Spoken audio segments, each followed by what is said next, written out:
Croeso I sianel Blaid Llwyd.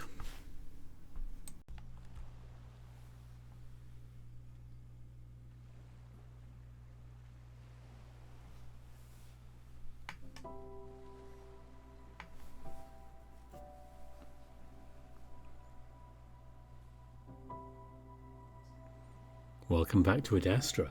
Yes, we're carrying on with Interea as the update just came out about an hour or two after I uploaded my previous video, so I figured we should do it now. And also, by the way, I know that my friends Dirk the Red Panda and Fallen Wolf have also done this update. They both streamed yesterday or Sunday, I think it was. It's about in Dirk's case. So they're worth checking out if you want to have another take on this one, not just mine. They're both very good, trust me. But that's it for now. Let's just go back to where we left off with our meeting with the monitor. You could say this is exactly what I wanted to happen. But I doubt I'll be able to get what I want from them all that easily. And you haven't. I tried to adjust the feeling of speaking without having a throat to speak with. At least I can't be manually silenced with my synthetic vocal cords. The dragon stares back at me with his typical unfazed stoic stare. It is not I who makes the decision. I don't care, I'm not doing this again. What? Again I cut him off. Do you have your own thoughts, feelings, stuff like that? There's a moment of silence that tells me he does indeed have his own feelings. Feelings that are clearly annoyed right now. That is not important. It is when you're the only one I can talk to about the parents. What's going on? Why are we doing this again? Doing what again? This whole song and dance where I listen to your don't do this, do that advice and then proceed to die. You... And then claim you didn't foresee this happening or whatever. There's another pause, as if he's waiting to see if my outburst is finished. You never died. You simply came close to expiring, but were then saved by parental benevolence. Silence follows once again. This time it's from my end while I stare at the being in front of me. At least I give him the feeling of being stared at. I haven't summoned a body this time, not really been in the mood to do so. Instead I just float in the void, watching him from seemingly every angle at once. It's hard to describe how things look in this state, but it's more of a feeling rather than being physically present. For the first time I sense what feels like discomfort from him, or maybe it's embarrassment. Whatever it is, I rather enjoy it. So what is it that you want? Why have you forced me to intervene? You already know the answer to that. Well, yes, but putting thoughts into words is important for clarity. Even the parents still communicate with words. It's an odd thought. Imagine the parents talking to one another. I guess it's hard to imagine anything involving them when I don't know where or even when they are. I sigh mentally as I focus on putting my concerns into words, at the same time realizing how the monitor is right and that I need to better organize my feelings to get my point across. Well, first of all I want to know what the plan is. Why shouldn't I give that speech? I sense a flash of irritation mixed with what feels like a feeling of helplessness from the dragon. You know as well as I do that I cannot tell you that. I do know that, and I wonder if all of this really is futile. I'm not following the plan. With the way things turned out last time, it's clear you have no idea what you're doing. So maybe if I do the opposite of what you want, this time I'll survive. I sense another burst of annoyance from the ethereal being. The issue, Tibor, is that I myself do not know how the future might play out. I am only a messenger. Then ask them. That's the whole point of your existence, right? To communicate with the parents and act as a bridge between them and us. They will not tell me. Have you tried? Many times. I'm just going to do what I want. I'll start by telling Alex what the plans are regarding his future. Tibor. The monitor seems to heave a heavy sigh that I can almost hear. The parents only aim to help you. Killing you is exactly what they are trying to avoid. They did a terrible job at that last time. They are not perfect. Time is a delicate thing to try to manipulate. They may see it as a whole, but as soon as a disruption occurs, unseen consequences occur. When such things happen, there is less time to alter it back to a safe state. Maybe we should disrupt things now, early on. That'll give them plenty of time to fix the future kinks, right? No, you're being difficult for the sake of it. Well, yeah, I'm tired of this. It's bad enough I'm practically a puppet. It's a whole lot worse when the puppet masters don't seem to actually have control. The monitor doesn't say anything. We just stare at one another what seems like a long time. I don't worry about what's happening on my plane of existence. I imagine the time is moving so slowly that when I return I'll be in the same moment, walking toward Alex. It is not my place. I see one of his fin-like ears twitch, as if he's heard something that I can't. Maybe a warning? If I were to hazard a guess, it would be that great harm would come upon you if you to proceed with the speech in lupus. I feel like that's an obvious guess. Then why go against their advice? The monitor seems to have temporarily given up on waiting for me to form words. Well, to provoke this into happening, first of all. Well, you succeeded, as you can see. Second of all, what about Alex? Why am I not allowed to warn him of what's happening? I don't know the answer to that, Thibault. Just that it's not in their plan. This time I hear a growl under his words. I'm a bit surprised by the amount of emotion I'm eliciting from this creature. It reminds me that maybe he's more on my side of the bridge rather than the parents.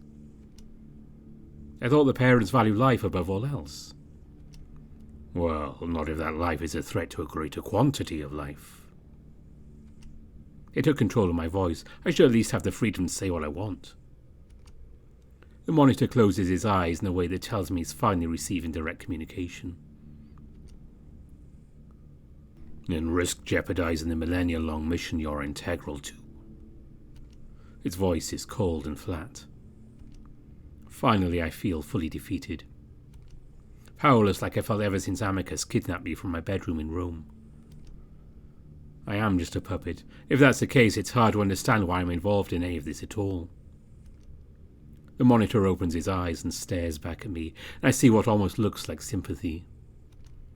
I know it may seem unfair, and it truly is, but the parents are making a great sacrifice and interfering as much as they are to guide you.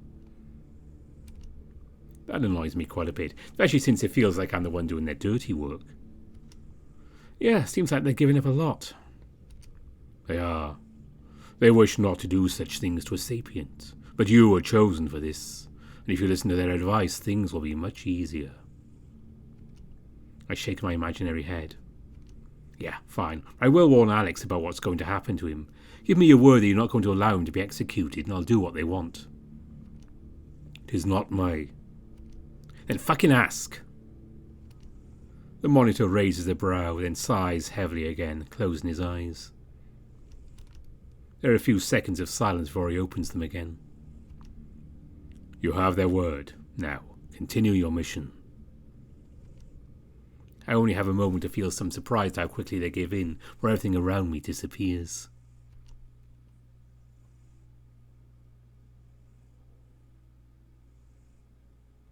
When I reappear, I'm back in the university, but I'm no longer in the hall. Instead, I'm standing next to Amicus. Our guide seems to be in the middle of giving instructions once again, this time about our upcoming departure. Takes a second to reorient myself, and I'm a bit annoyed that I've been moved to a different time and place without my knowledge. How did that even happen? Again, the feeling of being a puppet comes to mind. I look over and see Alex standing quietly next to Cassius. If I'd acted strangely in the time that's missing from my mind, there's no sign of that in the people standing around me. I'm still a little bit jarred by how quickly the parents agreed to my spontaneous demand. Makes me wonder if it all been part of the plan. The parents can sort of, see into the future. I won't put it past them to have set this all up. To make it seem as if Alex's life was in danger, and that they only took control of my voice so I'd have that thought process. Then, knowing I'd only demand the traitorous cat's life be saved, it'd lock me back into their plan. Parents only mean well. I quell my anger, knowing that showing my emotions now will only make me look unhinged to the others. I feel Amicus's light touch on my shoulder. Are you alright, Tibor? Maybe I'm not doing such a good job of hiding my emotions. Yeah, I'm good. Bjarni raises his voice. Now, if that will be all, our ship is ready for departure.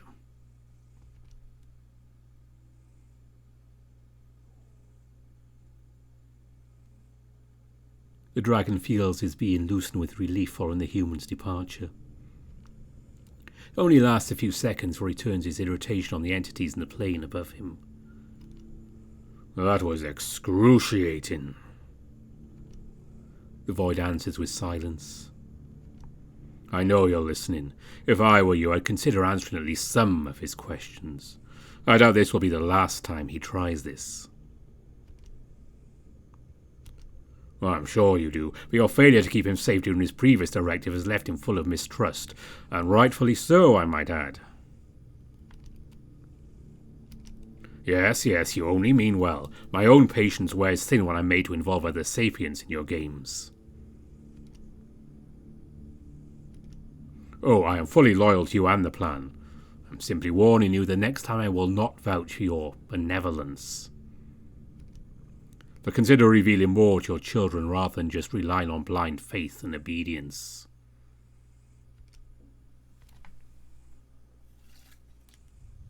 The ship we fly on is larger and less agile compared to the one that Amicus uses. It's clunky and I worry a bit as it takes off. The vibrations and noises making me feel like it's about to break apart in mid-air. None of the others seem concerned though, the Pharaoh using the time to fall asleep while Virginia seems glued to a tablet. Amicus sits across from me in his own seat. There isn't much chance for conversation with how loud the aircraft is. He simply reaches across the aisle towards me and our fingers brush briefly before he pulls back and also closes his eyes to get some sleep before our landing. Though I try to do the same, it's difficult with how bumpy the journey is. The one window I can see only shows a grey, overcast atmosphere. So I just sit back and wait. It's not technically a long journey, but because of how uncomfortable it is, it almost feels as long as my flight to Rome had been. Maybe a little more than an hour later, we're alerted by comm to brace for our landing. As the rumbling doubles, I wonder for a moment if accidents are common occurrences on Adastra. But then the shuddering interior of the craft comes to a sudden halt, so our landing is surprisingly smooth. I follow everyone else's lead so they undo their safety harnesses, managing to figure it out before Amicus has to help me. I'm ready for him to take my hand, reaching up halfway. Then I remember our conversation about not showing affection in public, and I drop it back to my side. As we exit the aircraft, I'm greeted with that grey, overcast sky, along with jagged, snow-capped mountains. Compared with the lush green fields and forests near Adastra City, the scenery surrounding Lux is about as bleak as I expected. What I'm struck by most, however, is just how cold it is when we exit the aircraft. It's probably above freezing, but with how little clothing I have on, I gasp at the sudden change in temperature. I hear Amicus move up behind me. Did you sleep well? Oh, not really. Amicus, I need more clothing than this. The wolf seemed confused at first, looking at me with furrowed brows. What's wrong? It's too cold. I need something covering my legs and arms. I notice the others looking over at me and I feel myself getting a bit red. It's strange I should feel embarrassed about being underprepared like this when I knew nothing about the place we were going. But there's something about me being naturally weak as a human that makes me self-conscious. As far as I know, every sibling is equipped with fur that makes an environment like this one no problem to withstand. I shiver, and that's when Amicus finally seems to understand. Oh, yes, let's get you to a tailor. There should be one around here, even if it is Lux. What seems to be the issue, Amicus? Virginia looks as annoyed and impatient as usual, and right now I wish I hadn't said anything despite the fact that, judging by how cold it is during the day, I'll be dead during the night if I don't put on more layers. Well, T-Ball needs extra clothing for the weather. He's already shivering. Virginia examines me, as if looking for a reason to become furious with Amicus again, but seems to decide this is something even she hadn't foreseen. Of course, I imagine a lack of fur would be a hindrance in such a climate. What seems to be the hold-up? Is something wrong with a human again? Cassius shouldn't have the power to embarrass me at this point, but I'm more aware of how I look now that I'm part of an official delegation. That's when I feel someone stand next to me and look up to see Neferu. Actually, I too am very nearly freezing. Really? You have fur, Neferu? Yes, I've noticed, but it is much, much shorter than yours. Though I can tell Neferu is trying to make me feel less self-conscious, I can see his body is also shivering slightly. I can hear it in his voice too. Not a problem. We'll escort the two of you to a tailor. A curfew is imposed on the city in preparation of the visit. Thus it should not be a problem. In fact, it's best to do it now while you make your arrival speech, Amicus. Liz will not need to be present for it after all, aside from Cassius. Are you escorting them then? Well, I was thinking the Khemian ambassador to Adastra might be able to do that. He needs to become more familiar with his fellow Khemian anyway. Where? I'm here. Sorry for being late. Misplaced my my medication, I mean. A deep, gruff voice comes out from the trail to the land in sight, and I look to see a new creature. Well, not completely new. Despite not having heard the voice before, I do recognise the Wolverine. I'd seen him at the university about a month ago, but only for a few seconds. The Pharaoh seems to be familiar with him, though. Brunis, I was wondering if he'd be dragged to this little outing of ours. Of course I was. I'm not doing much else on this damn moon after all. Ah, fantastic. Brunis shall be your escort. Your escort for what? Well, these two need a tailor. I don't know where the hell that... moving on. The large bear makes brisk come-on gestures to the rest of the group. Amicus looks unsure what to do, but I give him a reassuring smile. I'll be fine. See you in a bit after your speech, okay? Alright, sorry for not thinking ahead. I don't think any of us did. I'll see you again soon. Despite our talk earlier about PDA, Amicus pulls me into a quick hug before letting go. Okay, I trust you're in good hands. Love you. Love you too. Then the greater part of our delegation heads up another trail towards a smaller grouping of buildings away from the city.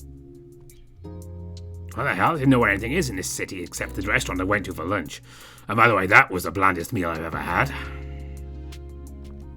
And since when did I become an escort service? I'm the goddamn Khemian ambassador to Adastra. Looks pretty suspect when they show off the two Khemians and abandoned alien right to the get-go. Manners, Brunis, you haven't introduced yourself to Tibor, the abandoned alien. Really, Neferu? You're freezing your ass off, and so is he. I think his lips are turning blue. The Wolverine's much less formal style has me feeling much more comfortable in his presence compared to most others I meet on this moon. Hello, I'm the... I have to think for a moment since I'm so used to being referred to as a pet. The Emperor's companion.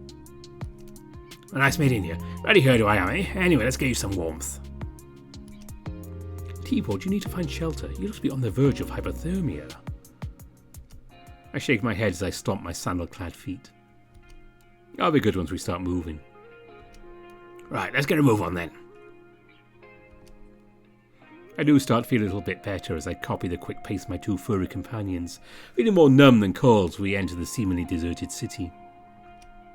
Meanwhile, the two banter ahead of me. So why the hell did you show up here without a heat source, Neff? I had other matters on my mind, Brunis. Probably not now, eh? I assume you have drones. I'd rather not wear wolven fashion. Of course I do. We don't want to ruin your pretty looks, would we? Drones? Brunis glances back at me. Yeah, I know they wanted us to take your tailor or something, but Khemian climate drones let you control your own temperature and such. Oh. I didn't even think such technology existed. All I saw at the palace was the central climate control. We can get your clothes in for that. Don't the tailor know the hell to dress you, though. Tibor is simply not used to such tech. He's only been exposed to the wolven way of life. Oh, shame. Well, we'll show you the ways of Khemia and Covenant in a bit. Just go get them from the flat they stuck me in. Where did they stick you, by the way? Believe it or not, I think it was a hostel. They cleared out a bunch of wolves right when I arrived. That seems a bit crude. My entire city is, even by Adastra standards.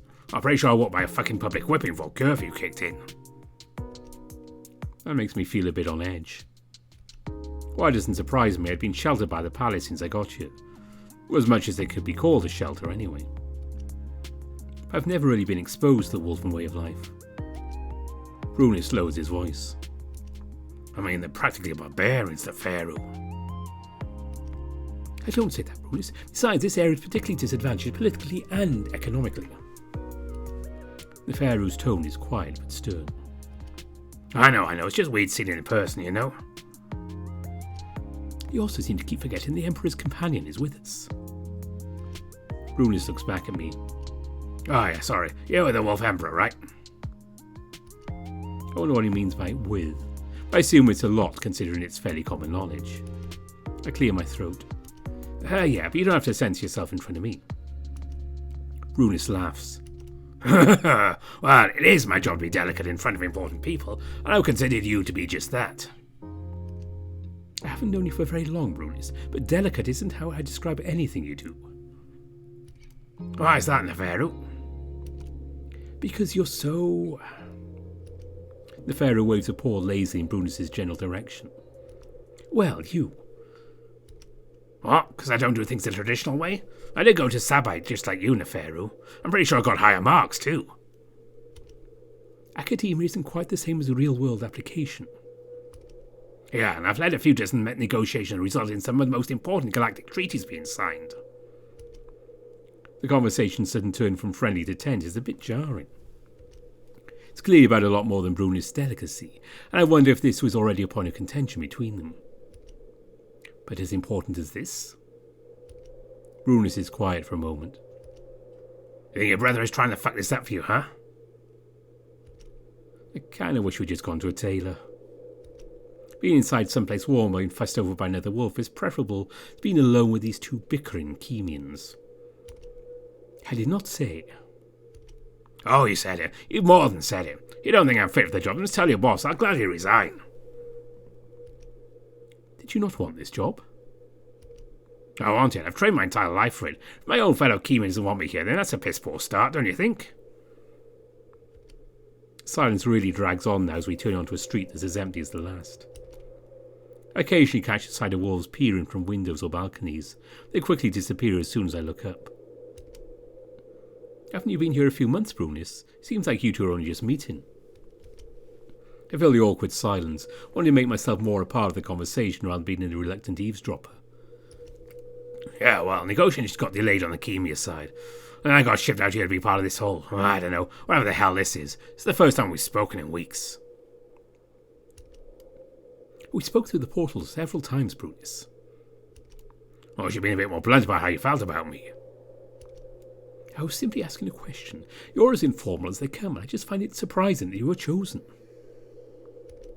Listen, Neferu. Brunis turns to the jackal and we stop.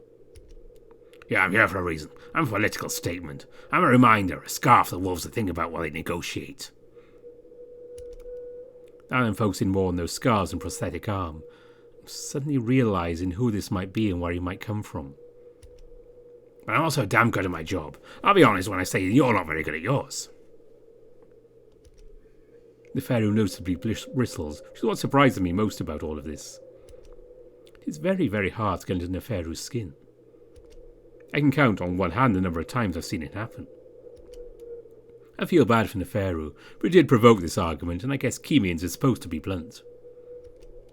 So I'm here to help you make this a success so that you're known for more than just getting your nuts cracked. I see Neferu's ears lower even more. Your brother might be an asshole, but he's not stupid enough to jeopardize the entire Galaxius just to make you more miserable. After a few seconds, I see Neferu bring his expression to a more neutral state, though I see his eyes flick toward me for just a moment, probably wishing just as much as I do that I wasn't here. I got a vague idea what's going on in your family. I do think you got the shortest end of the stick, but that's not important here. try to lower your voice a bit, Brunis. We have spectators. Sure enough, wolven heads have reappeared at windows and balcony ledges, many of them staring wide-eyed at all three of us. Just know I'm on your side, all right? Yes, all right. Now let's move before you reveal more sensitive information to random passers-by, shall we? Brunis turns and starts walking up the street again. They won't know what the hell we're talking about, even if they could hear us, Neff. Again, don't say such things. I'm not saying they're stupid, it's just they don't have the context to understand any of it. And I bet the Emperor's companion's the same. Brunis turns to me for confirmation. Well... I look around, deciding we're far enough away from the watching wolves to not be heard. I know about the situation with the Alliance, that there are issues between the Pharaoh and his family, and I was actually wondering... Although Brunis isn't looking at me, I can see his ears twitch low with every word, just as the Pharaohs are coming up. I'm not intending to make him look foolish, but I don't want to be making the impression that I'm a clueless ape either. I've done that for too long on this moon. Are you one of the Wolverines from Deshareth? I'm sorry if I'm being too forward, but I know Khemians appreciate that style of conversation. The Pharaoh side-eyes Brunis. Yeah, actually, one or two still alive. I'm sorry to hear that. It was a terrible thing that happened. Brunis shrugs. Too young to remember much anyway. Surprised you know about it. Sorry, I'm learning about politics and diplomacy and all of that still, so if I overstep boundaries, just let me know. I appreciate it, actually. I thought that you wouldn't have learned about what happened on Deshareth from Adastra in history. We seem to finally reach the Wolverine's flat, so we walk around to the back of a 2-story building, towards a door that seems to lead down into a basement. I've supplemented it with Khemian recordings as well. Well, good on you.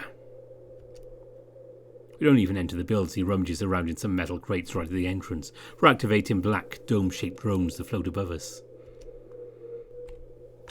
I can already tell they're far more advanced when compared to Adastra drones. I'm even more impressed when I feel a warm, cone-like shape pour over me. You're just the heat with commands from your lingua. I watch the Pharaoh as he seems to squirm in delight at the feeling of his own drone's warmth.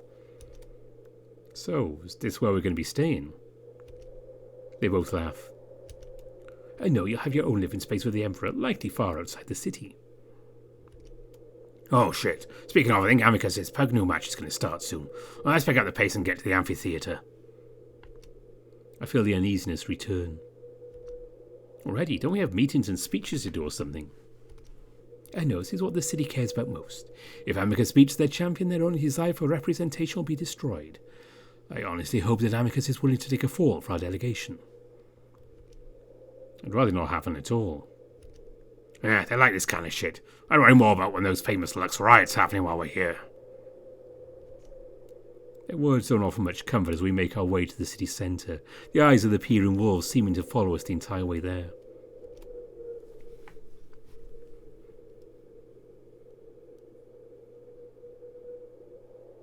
Amicus stands in the middle of the amphitheatre, still seething after Cassius's speech. By any other standard, it would have been a fine speech, something he himself would have been proud of if he'd been the one to give it. For Cassius, though, it was subpar at best. He'd certainly said what was needed to be said, but his usual fire and passion had been absent. While there are no large crowds due to the curfew, it's obvious that the Luxians were aware of how lacking the speech had been. Even now, the triumvirs appear slightly perturbed. Amicus closes his eyes in quiet frustration as he imagines the thousands of citizens listening to the speech in their homes. Still, Amicus knows that he won't be scolding his brother after all is said and done. Cass had not been himself since his poisoning, and Amicus had suspected that what would be his first speech since that incident would not go well. Amicus also imagines that Cassius having to verbally pledge his support to him only made it more difficult for his younger brother. But now, the exhibition match is already upon him, and because of that uninspiring speech, Amicus realizes that he must lose this match if he's to quell the City of Rebellion's fury. As he warms up, stretching and practicing his stances, he watches his soon-to-be opponent do the same out of the corner of his eye.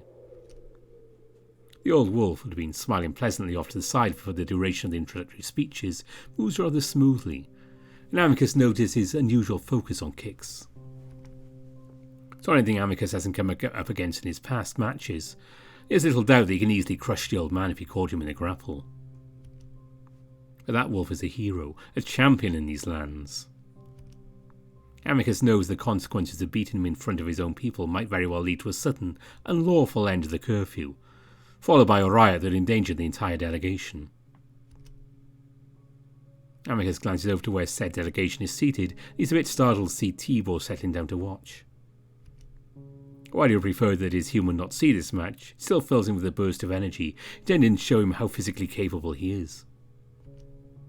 Indeed, Amicus had shown him that plenty of times during their own physical encounters in the bedroom, but that required considerable restraint on his part.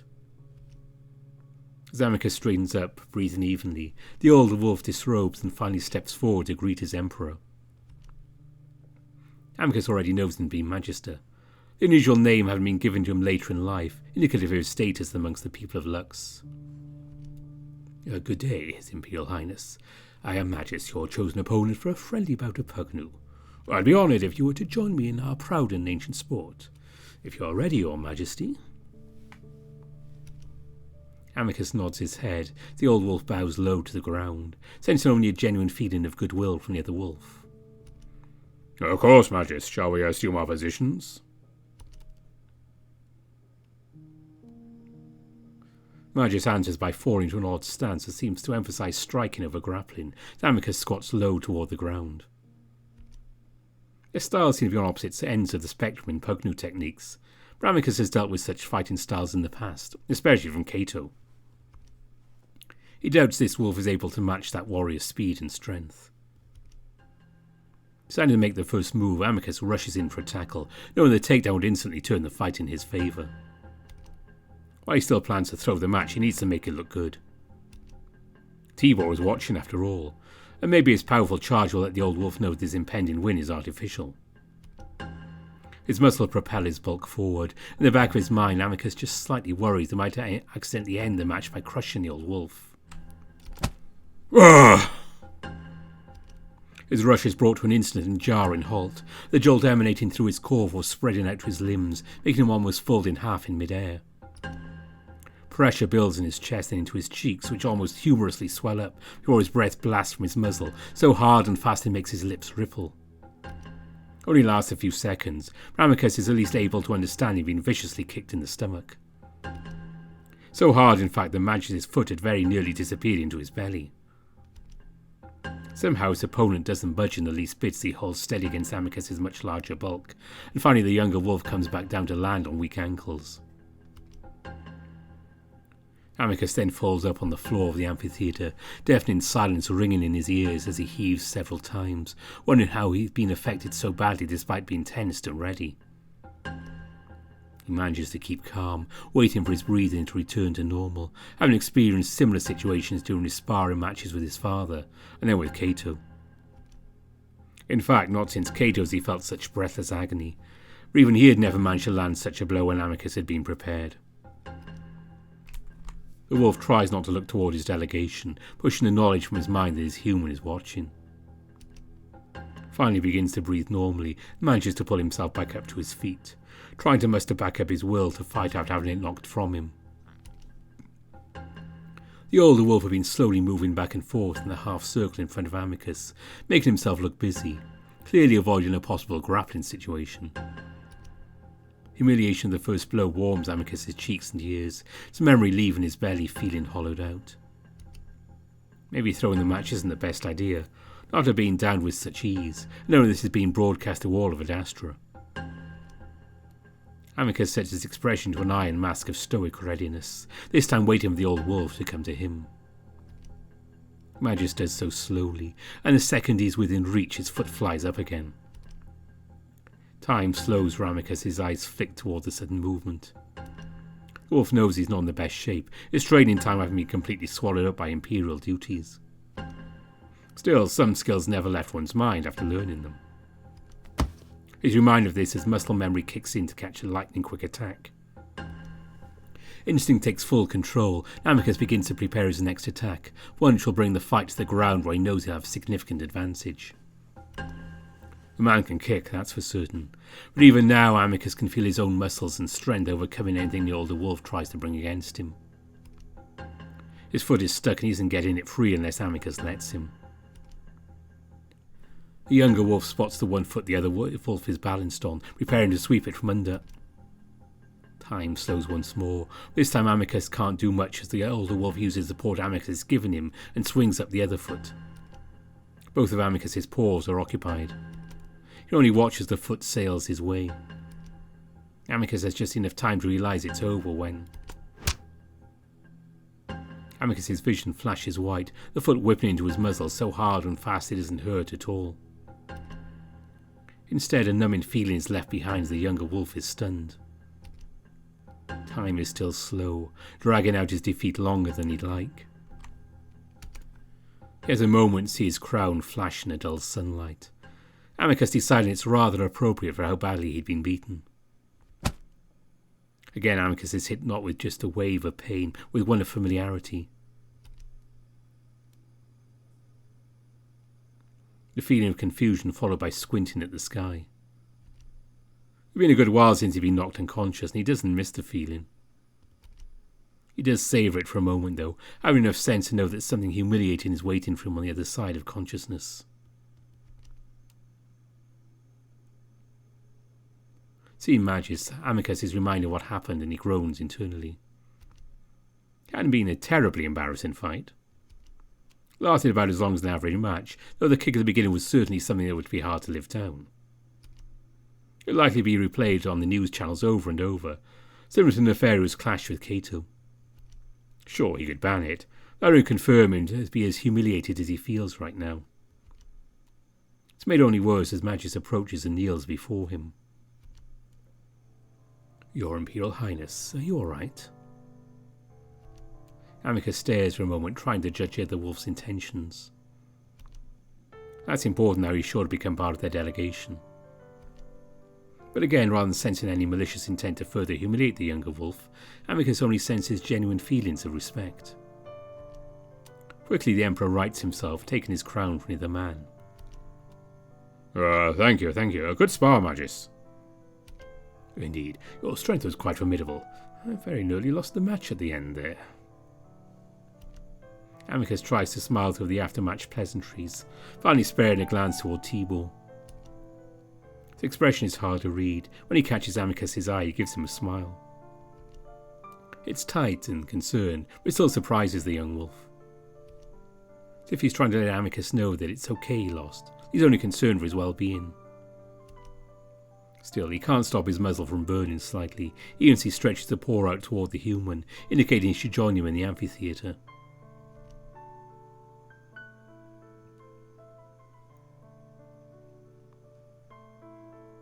I see Amicus' invitation to join him and quickly take my place by his side. I can tell he's embarrassed right now. Of course he would be after what happened, but I'm just glad he's mostly okay after the brutality of the fight.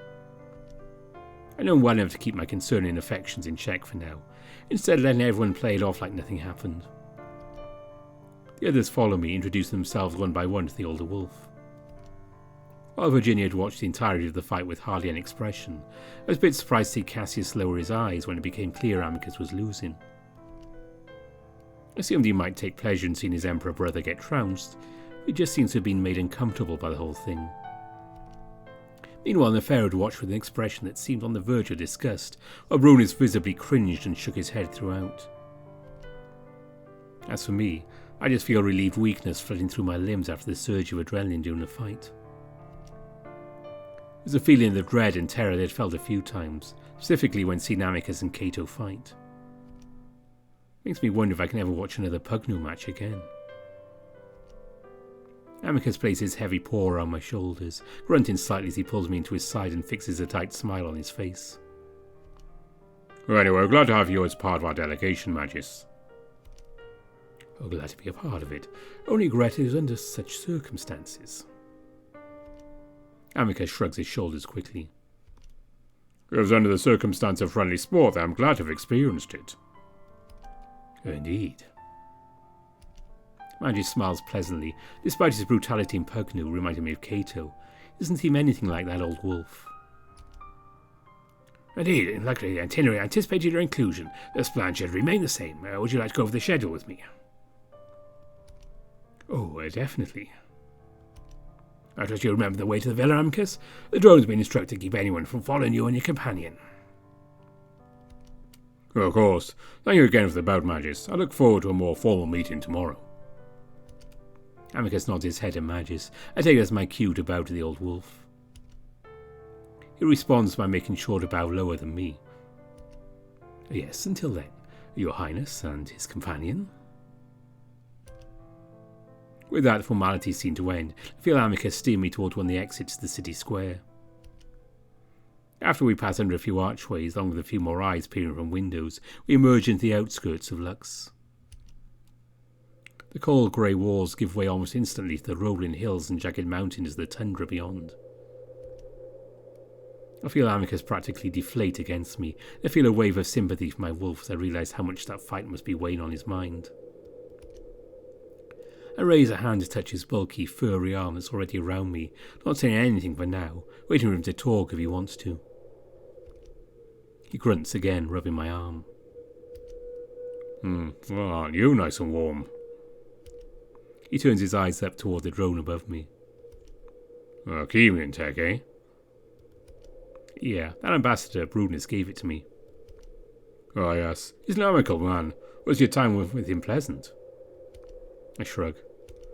It's alright. Not much going on considering the city is basically a ghost town. Yes, they're rather strict with their curfews and such. It's the product of being such a rebellious city. I see. We walk in silence for a few minutes, look ahead to the neat layout of the villa at the end of the trail, maybe a mile outside the city gates. Around us are a few other isolated buildings and trails. Maybe something what looks like a farm, though I have no idea what they might grow up here. Still, I can't see anyone else around us. As it becomes clear Amicus isn't going to say anything, I give in. So, are you feeling okay? Should we have a doctor look at your head? I focus on Amicus's physical condition rather than the state of his pride. Oh no, of course not. Just a bit sore here and there. Okay, that's good, I guess. It's quiet again, then Amicus sighs. Oh, I'm sorry. I sigh as well. For what? Well, my failure in combat, underestimating my opponent, but I promise to become stronger in the future. But why are you apologising to me? Because as your partner, your future husband, I not only embarrass myself in these situations, but I risk doing the same to you. I absorb that, keeping my frustration at those words in check. Amicus, I'm not embarrassed. I was terrified for you, and now I'm relieved that you seem to be okay and it's over. That's all I feel right now. You must be at least slightly embarrassed for me, no? No. This time Amicus sighs in frustration. Sometimes I think you only say things because it's the correct thing to say in your culture. You emphasize me being an individual and dismiss your own feelings as unimportant. I stay quiet. Tiwo? Yes? Do you have anything to say to that? I don't know. I'm just not sure what to say. Is what I just said that bad? Maybe. It just feels like you're dismissing my own feelings right now. How so? Accusing me of saying things because of my culture, not because it's how I actually feel. Watching you fight. It's almost as bad as watching those fights you had with Kato. I couldn't care less about being embarrassed right now. Oh, well, you know the situations are completely different. Yeah. Our conversation seems to end there, with the villa only a few minutes away now. I'm okay with letting it go. Too tired to argue right now. Amicus squeezes me to his side again. Oh, listen. The hard part is over here in Lux. Over the next 2 days we can do whatever we like. I feel like I've heard Amicus say that more than a few times. It always seems to not quite work out that way. You sure some of your duties won't pop up? Oh, here and there. But I've arranged for them to call me through my portal, as much as I struggle to use one. Do you have things planned? Oh yes, tomorrow I visit the famous natural springs in the mountains. Just us two. That does sound kind of nice. Alright. Tibor, I'm sorry again. Well, I'm simply sulking after being beaten so badly. I'm not going to ruin this trip. I look up at my wolf, letting the hurt I'd felt a few minutes ago fade into the background. I'll hold you to it. For now, I assume there's a bath in the villa. Maybe I can give you a massage like old times. Oh, well. The wolf rubs his stomach. Definitely wouldn't mind that right now. It's a date then. Indeed. Amicus stops at the door of the villa, then leans in to kiss me, and we kiss for a long time with no prying eyes around to disturb us.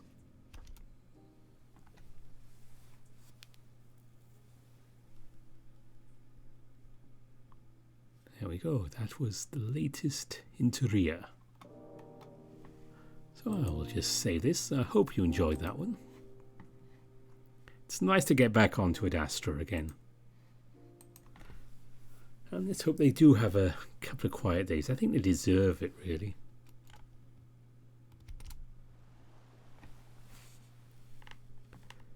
And speaking of quiet days, this hasn't been one. So there's a lot going on in the work at the moment. But I thought this is a nice way to actually round off the evening. But I'm going to keep this short here. There will be more Minotaur Hotel this weekend. And the weekend after, we will be having a return to Echo and be on Karlsruhe again. So we carry on with more of Howley's work. Backbone, which was going to be this week since Interea just popped up, is now going to be sometime next week. Depends which days I get off work. I'll definitely be fitting that in then, and we can return to that dystopian Vancouver. But for now, thanks for watching. And thanks always to all my donors on Patreon and Ko-fi. And a special mention to Burnt Toast, Kartek, Gobus Visser, Besuksu, Dissonance, Sindri Dragawolf, Tiger Cub, Gunnar Muller, Kopi, Marcus, Lark Huskerton, Bastian, Brandon Bradford, Ida Corval, Anubis Silverwind, Brian Hall, Samuto, David Taylor, Evan King, and Grizz, of course, are my top tier patrons. So, as we leave Amicus on the island, we'll rejoin Asteria and the rest of them in the Minotaur Hotel sometime this weekend, either Saturday or Sunday, depends if and when D&D happens. Yes, I have no idea. But until then, bye for now.